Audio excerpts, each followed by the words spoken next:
Hi everybody, I'm going straight in today. My name is Melissa Mason, if you don't know who I am. I'm the author of the Young Black Kingdom series, both for the Young Black Prince and the Young Black Princess. And today is a bit more of a serious video, purely because of recent events that are happening in my local community, which are really bothering me. I mean, they're not new issues, but yeah, they're just getting to me now. So, I think it was last week, when I was driving home, taking my kids home, there was a whole load of police, ambulance, closed off a whole road. I'm sure those who know me know what I'm referring to, and those who don't probably, if you've had similar things happen, you know where I'm going with this. But yeah, there was a stabbing.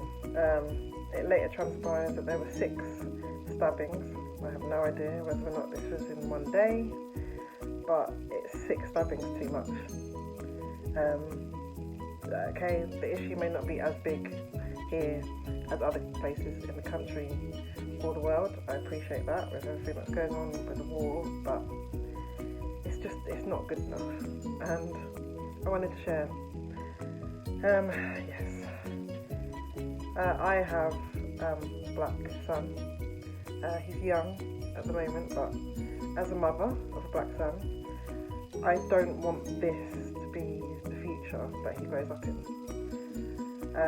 I don't want to wait for anything to happen. I mean, I speak that it won't happen, because me and my husband are going to make sure that he's on the right track,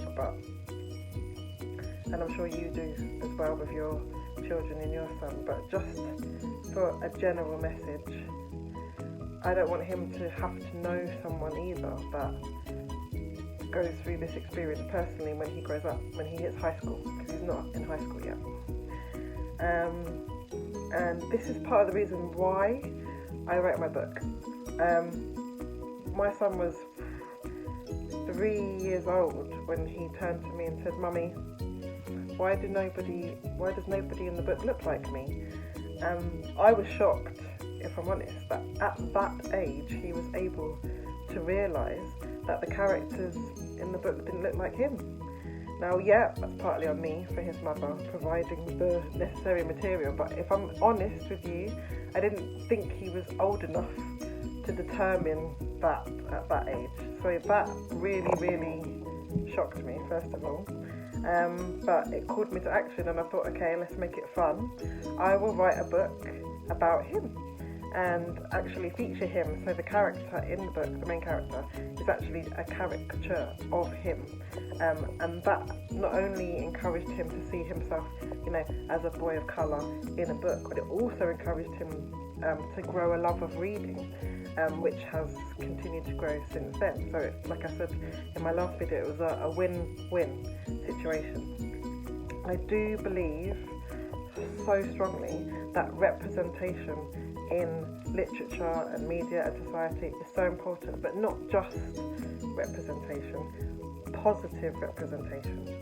It doesn't have to be big, it doesn't have to be huge, it just has to be positive. That doesn't mean we ignore the reality of what's going on in the world and gloss over it. It's just that there needs to be a balance. I'm not saying there isn't one, I'm just highlighting that there does need to be one. And I believe by writing these books for young children are still pliable, they're still new, you can kind of, shape them, guide them, influence them in a positive way.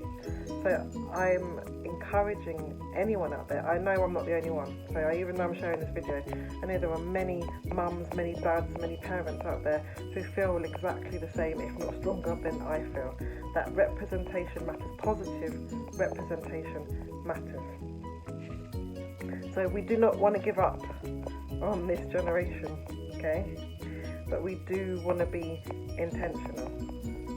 And this is why I'm pushing my books and all the other authors out there who are writing books with characters of colour and positive characters, be they boys, be they girls, be they young, be they a bit more older.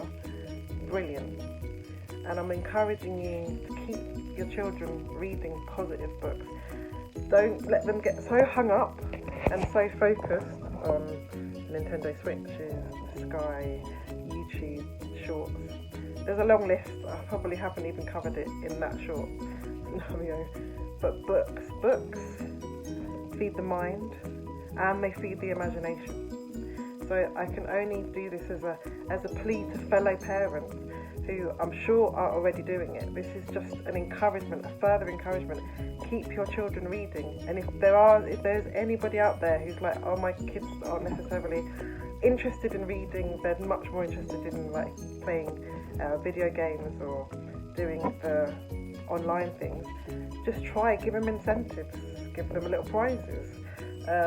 You know the things they like, so they don't have to forfeit the internet or going on YouTube or whatever it may be for your child, but that can be a bit more of a reward. Say if they read even a page of a book, it doesn't have to be a novel, it doesn't have to be anything strenuous, but just something that helps them, that sparks that imagination, that feeds their identity in a positive way. Now I'm offering up the Young Black Prince. Like I said, it was a solution for my son and my child, and the Young Black Princess came because my daughter complained about the fact that her brother had one and she didn't. So there we go.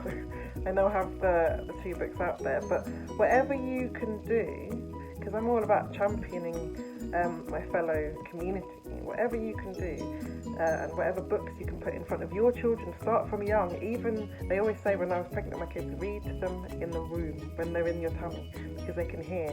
Start early. If you haven't started, it's never too late to start. Start now. But if you want to know more, check me out at my blog, Mel Mace Books Enterprise, and I will catch you soon. Bye for now.